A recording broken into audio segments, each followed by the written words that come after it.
Kenapa kita masih membesarkan diri? Karena ada prinsip dalam ukuran kita masih bisa bersaing. Ya kan? Masih bisa bersaing. Tapi kalau udah besar kali, nggak bisa bersaing. Di mata kita, Tuhan ini nggak besar-besar kali. Makanya kita pun tidak siap kecil di hadapan Allah Subhanahu wa Ta'ala. Kenapa hati kita tak beres? Penyebabnya 3. Al-Quran, Al-Hujurat, ayat 7. Apa itu? Hatimu belum benci kepada kekafiran. Hatimu belum benci kepada kefasikan. Hatimu belum benci kepada kemaksiatan. Nah, salah apa enggak ini? Salah. Kekafiran, kefasikan, kemaksiatan, salah apa enggak? Hatimu masih nerima. Maka pengaruh 3 ini begitu dicelupkan pada tiap-tiap kebaikan, kebaikan itu lunturnya ini mempengaruhi kebaikan. Maka wudhu kita kebaikan itu dipengaruhi oleh yang 3. Ya, syahadat kita semuanya akan dipengaruhi. Maka disitulah kita memandang sesuatu itu tidak jernih. Masih ada pengaruh-pengaruh ini.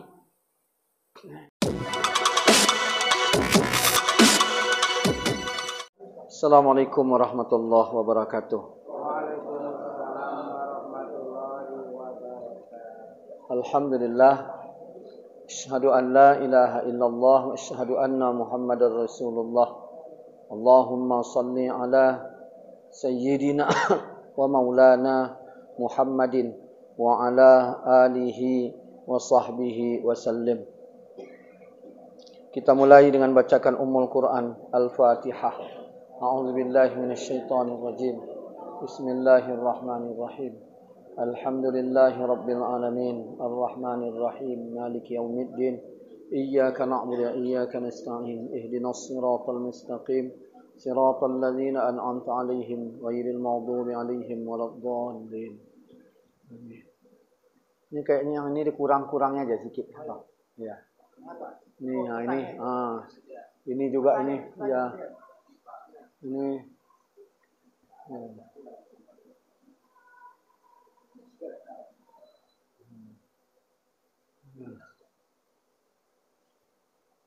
Bismillahirrahmanirrahim. Ini kalau ada tanya jawab kayaknya lebih baik ini. Itu kayaknya lebih baik gitu ya. Ini tenaga pun dimauat ini. Ya. Bismillahirrahmanirrahim.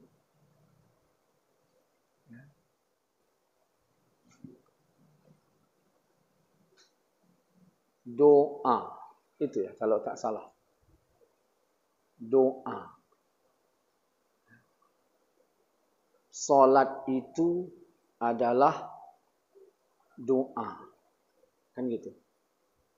Maka salat secara syariat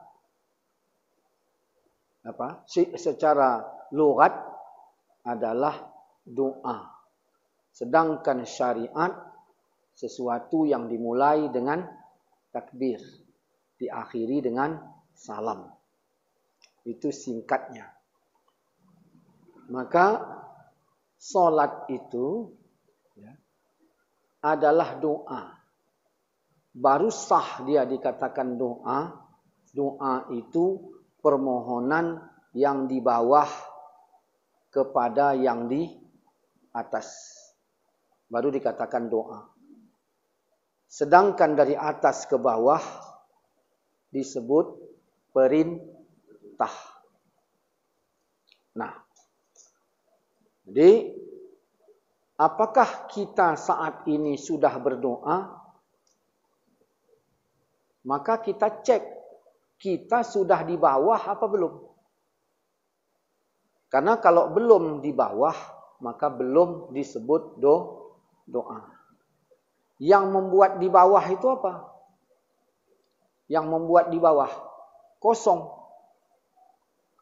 Nol. Nol itu mesti di bawah. Nah. Terus yang di atas nol, 1. Jadi hamba itu dia nol. Nah. Allah dekatnya kepada hamba. Berarti Allah dekat kepada yang nol. Itulah dia. Sedangkan 2 itu posisinya di atas 1. Begitu juga 3 posisinya di atas 2. Maka kalau kita ingin dekat dengan zat yang maha 1, jangan jadi 2. Tapi jadilah 0. Nah, isi yang paling besar mempengaruhi 0, yang menyebabkan 0 kita itu hilang, adalah aku. Aku. Maka buang dirimu ketika engkau ingin mendekati Tuhanmu. Buang dirimu. Karena ketika kita berzikir kepada Allah, ya, Allah tak suka ada 2 sebut. Allah kita sebut, kita pun kita ingat. Maka caranya bagaimana? Buang dirimu supaya sempurna engkau mengingat Tuhanmu. Nah, jadi yang membuat kita bisa membuang diri ialah ketika diri kita kecil. Awak mancing, ya, awak mancing. Kalau mata pancing saya bawa segini, ikan yang segini kita maksud apa enggak? Enggak. Kenapa? Karena enggak cocok dengan matanya. Nah, datang pula ikan yang segini-gini mau makan umpan pancing awak segini. Pala kita apa enggak? Pala kita itu. Mata pancing segini, datang ikan segini mau makan umpan kita. Pala kita. Dan finalnya pala kita itu, jengkel kita, ketika nampak pula baung besar. Itu kalau bisa ya kita pukulkan itu lagi. Kenapa? Nah, jadi baung besar inilah ketika kita pandang, maka yang kecil ini pengen kita lenyapkan. Nah, jadi begitu kita memandang Allah itu zat wajibal wujud yang akbar, yang maha besar, maka segala yang kecil-kecil itu akan kita jadikan penghalang untuk kita dekat dengan zat yang maha besar. Nah, saya hormat sekali kepada gubernur. Kenapa? Pertama dia gubernur, yang kedua kawan lama saya. Itulah gubernur ini tadi. Kawan lama saya. Semenjak jadi gubernur tak pernah jumpa. Ya, semenjak jadi gubernur tak pernah jumpa. Tiba-tiba datang pula dia ke rumah. Macam mana saya pandang dia? Sebagai baung apa bukan? Iya. Sebagai baung. Oke. Sebelum dia datang, anak saya bilang, "Yah, yuk jalan-jalan yuk." Saya bilang, "Ayo mandi kau. Siap mandi pakai baju. Kita jalan-jalan. Nanti jajan ya." Iya. Begitu siap-siap mau pergi, turun pula gubernur tadi. Di halaman rumah saya. Apa kata dia? "Ini sahabat lamaku. Udah kangen aku dari kemarin-kemarin, cuman tak ada waktu. Ini aku mau ngobrol sama kau ini 2 jam ini untuk melobati kangenku." Datang pula anak, "Ya, jadikan jajan." Saya bilang apa? Saya bilang apa ke anak? Nah, masuk kau ke kamar. "Ya, jadikan." Kenapa? Karena dia saya pandang besar, yang kecil saya hilangkan. Yang lebih hebatnya, pas dia datang, saya mau berak. Tak jadi saya berak demi menyambut dia. Artinya, saya membuang diri saya demi dia. Dan saya menyingkirkan anak saya demi dia. Kenapa? Karena saya pandang besar. Lalu semana saya memandang zat wajibal wujud? Kok diri saya masih ada? Paham? Kok anak saya masih ada? Artinya saya di sini belum nol. Maka di saat saya belum nol, sebagai tanda dari Allah kepada saya, Abi Maulana, kau tahu enggak? Walaupun kau menyembah aku belum dekat dengan engkau. Tandanya dari mana? Karena engkau merasakan belum kosong. Maka seluruh permohonan saya bukan menjadi doa, tetapi menjadi perintah kepada Allah Tuhan saya. Maka di saat itu saya sedang bermaksiat kepada Allah. Kenapa? Saya menjadi pemerintahnya, bukan sebagai orang yang bersimpuh merendahkan diri di hadapannya. Itulah itu. Ini kaji enak dibilang, susah dibuat ini. Ya, kaji enak dibilang, susah dibuat. Nah, maka salat itu disebut doa. Kenapa? Karena memang tuntutannya harus kosong. Dulu Nabi Muhammad ya dapat perintah salat di mana? Dapat perintah di mana? Ya, di Hidratul Qudus, di alam mustawa, dari alam dunia, majas, hijab, ruh, malakut, mulki, mustawa. Ya. Awalnya Nabi di mana? Di rumah. Awalnya Nabi di rumah.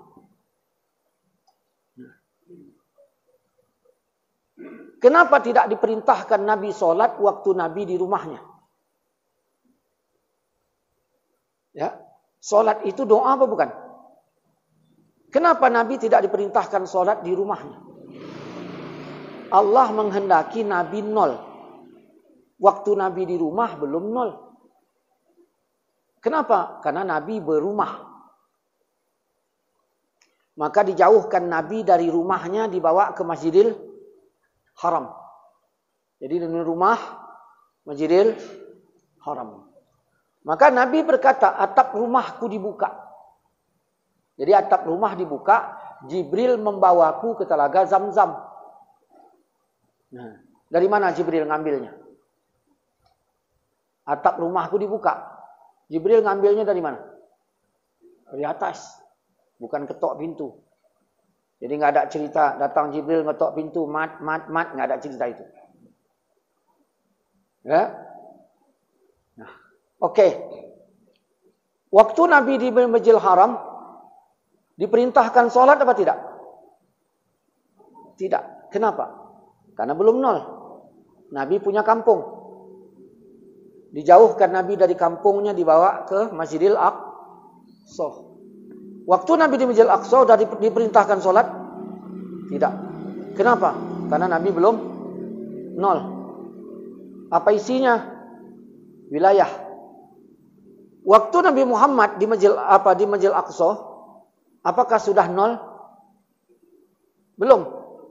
Maka dinaikkan Nabi ke Sidratul Muntaha. Waktu Nabi di sana, apakah sudah diperintahkan sholat? Belum. Kenapa? Karena Nabi belum nol. Kenapa belum nol? Karena Nabi masih ditemani oleh malaikat Jibril. Maka Jibril berkata, Muhammad kau lanjut. Aku menemani sampai di sini.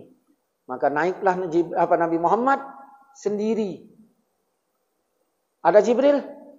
Tidak. Bau kampung, wilayah, rumah, tak ada. Maka disinilah Rasulullah Sallallahu Alaihi Wasallam sendiri. Nol apa enggak? Nol.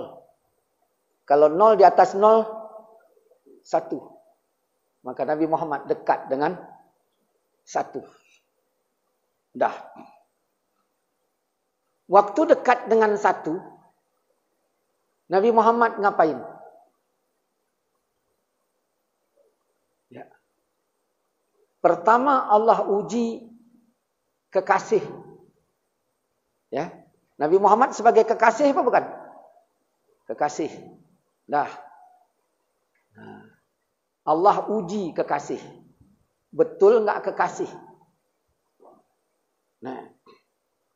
Karena kekasih itu harus dia bisa diuji. Dulu ada perempuan, saya bilang, "Dek, tolonglah cucikan ini sarung abang." Mencak-mencak dia, marah. Bulat, merah matanya, nengok saya. Terakhir, saya jadikan dia kekasih. Peci saya yang nyuci, sarung saya yang nyuci, semuanya. Enggak lagi bulat-bulat matanya lagi. Kenapa? Karena sudah jadi. Kenapa? Seorang kekasih tidak merasa beban. Yang ada merasa dimuliakan. Kemarin saya bertiga berangkat. Udin, Leman, saya. Nah, sampai ke sana, ke tempat acara. Kata Tok Dolah, "Din, pas sekali. Udah lama kau kutunggu. Kau kuharap nyambut tamu. Bangga enggak Sudin?" Nah. Man, kau bagian jaga sini ya. Dah. Datang Atuk tu pergi, tinggallah saya. Ama Udin enggak bisa dekat. Ama Leman enggak bisa dekat. Ama siapapun saya tak ada lagi kawan. Macam mana perasaan? Tiba-tiba kata Atuk tu, "Ya, kau juga lah ya. Kau tolonglah. Kau kerjakan ini." Bangga saya. Artinya saya merasa dipedulikan. Saya merasa dibutuhkan. Maka ketika saya melaksanakan pekerjaan, saya bukan sebagai beban, tapi sebagai kemuliaan. Nah, maka begitulah ketika kita beribadah, bukan rasa beban. Kita rasakan kemuliaan. Itu salah satu ciri nol. Itu salah satu ciri nol. Nah, makanya ibadah ini bukan kewajiban.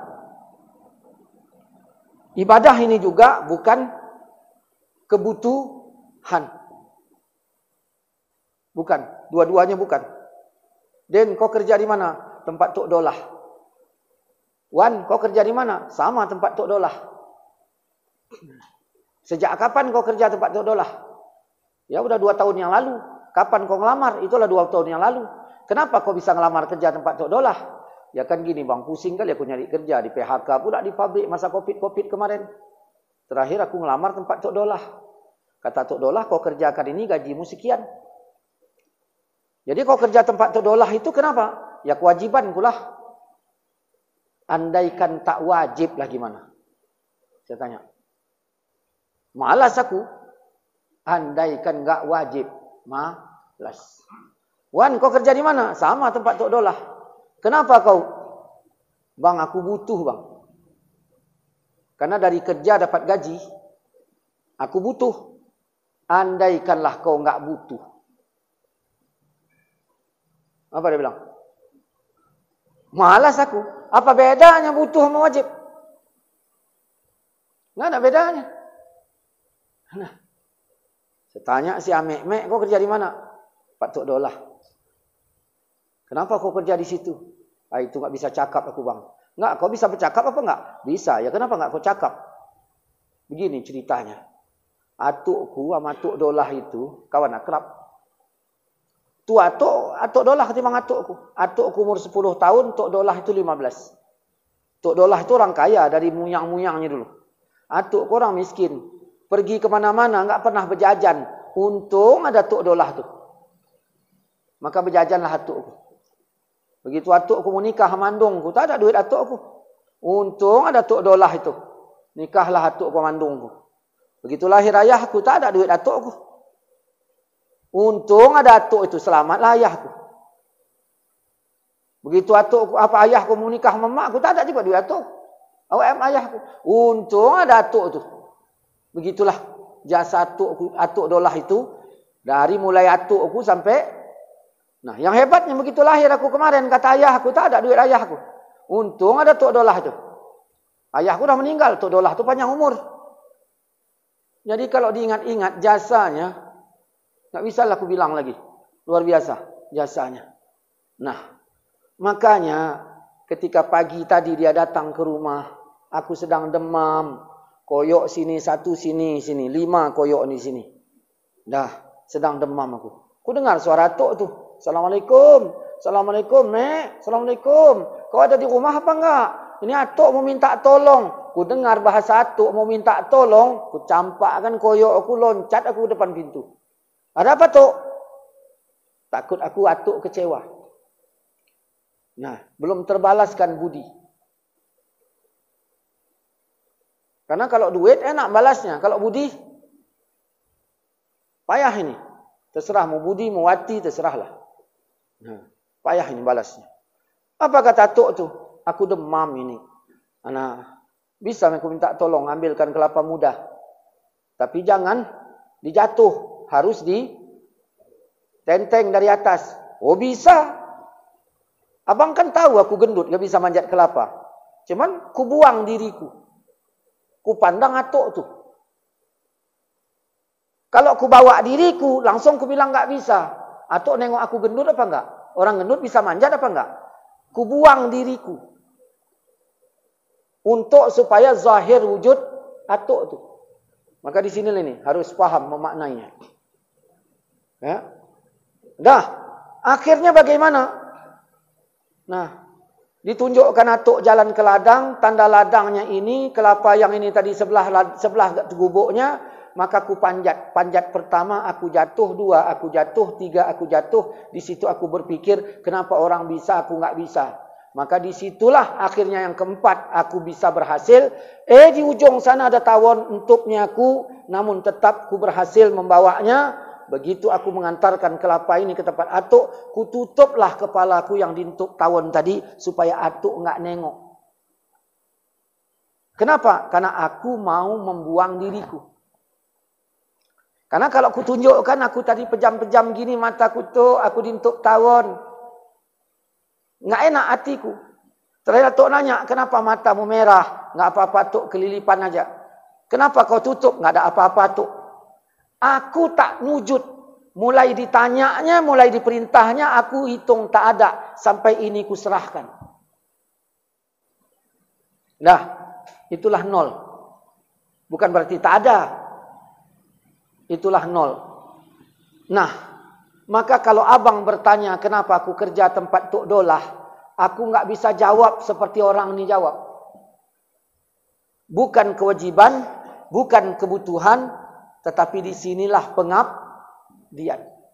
Maka di sinilah berlaku, tidak aku jadikan jin dan manusia kecuali untuk ibadah, mengabdi. Itulah baru tercipta 0 itu. Nah, maka setiap ibadah, nah kita tak ada. Kita tak ada. Namun Allah tahu betul bahwa kita ini manusia serakah. Yang tak bisa menahan hawa nafsu. Maka Nabi katakan, kalau makanan terhidang, waktu solat masuk, ya makan dulu. Kenapa? Karena setelah dapat tuntutan itu tak ada. Karena kalau belum makan tuntutan ada. Iya, awak semayang, makanan terhidang. Macam mana? Ya, awak aja yang semayang, yang lain enggak. Ya kan? Ya Allah, awak berlima, kami berlima, awak semayang. Yang 4 enggak. Ayam 3 potong. Ya. Nah, jadi cara menghilangkan wujud dengan wujud. Paham ini? Hah? Nah, saya mau sembahyang. Di situ ada wujud ayam. Saya lapar. Ada berapa wujud di situ? Wujud saya sama wujud ayam. Caranya bagaimana Nabi ajarkan? Masukkan wujud ayam ke dalam wujudmu. Kenyang perutmu. Nah, kalau udah kenyang ada nggak tuntutan? Nggak ada. Jadi menghilangkan wujud dengan wujud. Menghilangkan kita ya dengan ini tadi. Maka kita dilarang sholat dalam keadaan nahan kentut. Kan ada itu. Sholat dilarang dalam keadaan nahan membuang hajat. Nah, kenapa? Karena ada terus wujud itu. Makin panjang bacaan imam, ya, ada berapa wujud itu? Pertama wujud saya, yang wujud taik saya, yang ketiga imam. Dari imam awak bilang taik lah, gitu kan? Nah, inilah ini. Nah, jadi begitulah. Jadi nol itu di dalam rasa. Cuman pertanyaannya, dapatkah kita pada posisi nol tersebut? Ya? Dapatkah kita pada posisi nol itu? Nah, yang membuat nol itu, ya, pertama ada rasa bangga, yang kedua ada rasa malu, ya, ada rasa bangga, ada rasa malu. Makanya orang sholat harus dua rasa dia. Rasa bangga, rasa malu. Dah. Paham nggak ini? Rasa bangga, rasa malu. Saya sholat. Allahu Akbar. Saya punya rasa bangga. Yang kedua, saya punya rasa malu.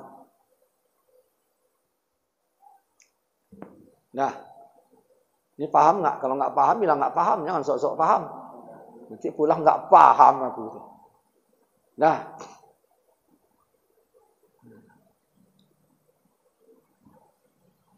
ini rumah saya ini. Pengkolan gini. Patah pengkolan. Sini kubang kerbu. Datang si Udin naik kereta. Di sini rumah saya. Asal dia naik kereta nengoknya ke saya. Lupa dia di depan pengkolan. Puam ke kubang kerbu. Puak! Saya dengar. Lari saya keluar rumah. Siapa? Aku bang. Kenapa? Lupa aku depan pengkolan. Matamu kemana? Nengok ke rumah abang. Apa hebatnya rumahku? Bukan rumah abang. Tapi si Nurul adik abang. Ya. Nurul adik abang. Kenapa? Aku mencintainya. Saya tanya, Nurul, kau cinta nggak sama si Udin? Cinta bang. Ada rasa cinta. Dua-duanya. Saya tanya, sebenarnya yang menyukai adikku berapa orang? Apa kata dia? Pemuda, duda, ya, semuanya suka sama adik abang. Betul, semuanya, iya. Satu kabupaten ini, iya. Karena aku ketua pemudanya dan aku ketua dudanya. Semua berkata suka sama adik abang. Betul kau suka? Betul. Jujur kali anak nih. Jujur nggak? Apa saya bilang? Karena kau jujur, ya udahlah. Dari sekian banyak pemuda, kau yang kuterima. Bangga nggak? Bangga lah. Ya kan? 12.000 orang bersaing dia pemenangnya. Nggak ada pakai juara 2, juara 3. Dia mutlak. Bangga nggak? Bangga. Nah, senang dia. Apa saya bilang? Besok jam 9 ku tunggu kau lamar adikku. Pucat. Apa dia bilang? Bang, aku belum ada duit. Samsu pun ngutang. Taunya kau tak berduit. Kenapa kau tengok-tengok? Oh, nengok urusan hati bang, cinta. Duit urusan kantong. Memang aku tak berduit, tapi aku cinta. Jujur anak ini. Maka saya berikan dia 50 juta. Besok jam 9. Ya, aku tunggu lamar adikku. Dah. Jam 9 kan saya tunggu. Jam 8 buka pintu dah ada dia. Hah? Di sini saya berkata ini anak enggak ada otaknya. Harusnya dia malu. Kenapa? Modalnya dari saya. Harusnya dia bangga. Kenapa? Dari sekian banyak dia yang saya pilih. Coba kita kembali ke Quran. Tidak aku jadikan jin dan manusia kecuali untuk ibadah. Berapa banyak yang kafir Allah bikin. Kita dipilih sebagai orang yang untuk ibadah. Harusnya bang. Mana banggamu? Dah. Bisa enggak kita beribadah? Tak bisa. Kenapa enggak bisa? Ya, modal tak ada. Ibadah perlu berdiri, rukuk dan seterusnya. Allah modal, ini kaki untuk berdiri, ini pinggang untuk rukuk, ini kepala untuk sujud, mata untuk melihat, mulut untuk membaca, telinga mendengar dan seterusnya. Dah. Maka inilah orang ibadah itu dua. Harusnya rasa bangga. Karena dia yang dipilih Allah. Harusnya rasa malu. Kenapa? Karena modalnya dari Allah. Nah, maka ciptakan nol di antara bangga dan malu. Pandai-pandailah itu. Saya pun enggak pandai saya. Cobalah itu bagaimana. Nah, waktu kambing hilang 10 ekor, sapi hilang 12 ekor, saya sholat hajat. Khusyuk enggak? Ya. Saya berusaha khusyuk loh semayang itu. Tujuannya apa? Supaya sapi dapat, kambing balik kan gitu. Kalau semayang maghrib, khusyuk enggak? Enggak, kenapa? Karena enggak ada yang hilang. Ya. Karena saya melihat bahwa kambing sapi itu lebih besar dari diri saya, sehingga saya membesarkannya, di saat itu saya mengecilkan diri. Demi kambing sama. Andaikan saya memandang Allah zat yang paling besar, tentu saya lebih kecil lagi diri saya ini dibandingkan sembahyang hajat. Kenapa? Nah, kenapa kita masih membesarkan diri? Karena ada prinsip dalam ukuran kita masih bisa bersaing. Ya kan? Masih bisa bersaing. Tapi kalau udah besar kali, nggak bisa bersaing.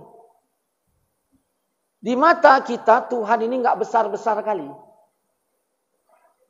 Makanya kita pun tidak siap kecil di hadapan Allah Subhanahu wa Ta'ala. Kenapa hati kita tak beres? Penyebabnya 3. Al-Quran, Al-Hujurat, ayat 7. Apa itu? Hatimu belum benci kepada kekafiran. Hatimu belum benci kepada kefasikan. Hatimu belum benci kepada kemaksiatan. Nah, salah apa enggak ini? Salah. Kekafiran, kefasikan, kemaksiatan, salah apa enggak? Hatimu masih nerima. Maka pengaruh 3 ini begitu dicelupkan pada tiap-tiap kebaikan, kebaikan itu lunturnya ini mempengaruhi kebaikan. Maka wudhu kita kebaikan itu dipengaruhi oleh yang tiga, ya, syahadat kita semuanya akan dipengaruhi. Maka disitulah kita memandang sesuatu itu tidak jernih. Masih ada pengaruh-pengaruh ini. Daging kambing colong haram nggak? Haram. Daging babi haram nggak? Haram. Lapar kali kita, kasih orang daging babi, mau nggak? Nggak. Kenapa? Karena udah full rasa benci. Waktu kita benci sama babi, sejak kapan benci sama babi? Sejak kapan? Ya, saya SD kelas 1, setahu saya udah benci sama babi. Yang ngajarkannya mak. Mak nggak tahu dalil, tapi bisa menanamkan benci saya terhadap babi. Sehingga sampai sekarang dalil nggak mempengaruhi saya, tetap benci kepada babi. Nah, begitu masuk pesantren, saya menemukan dalil haramnya makan kambing colong. Pakai dalil. Ya. Cuman tak ada rasa benci. Andaikan sedang lapar, ditawar, bagaimana perasaannya? Inilah ini. Maka kalau hati belum benci, warna itu masih berwarna. Tapi kalau sudah benci, nah disitulah. Maka untuk memantapkan iman kepada Allah, 3. Benci kepada kekafiran, benci kepada kefasikan, benci kepada kemaksiatan. Maka saat 3 ini sudah ada, di situ kau merasakan 2. Banggamu, malumu. Maka disitulah nolmu. Maka di situ engkau dekat dengan Tuhanmu. Nah, ini saya nggak tahu nih nyambung sama yang dulu, nggak nyambung, nggak tahu saya lagi. Ini kan udah lama kali. Ya. Oke, sampai di sini ada pertanyaan?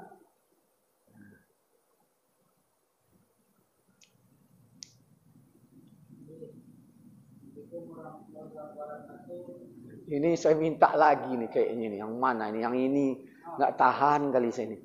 Ya, ya. Saya memang berkeringat, tapi.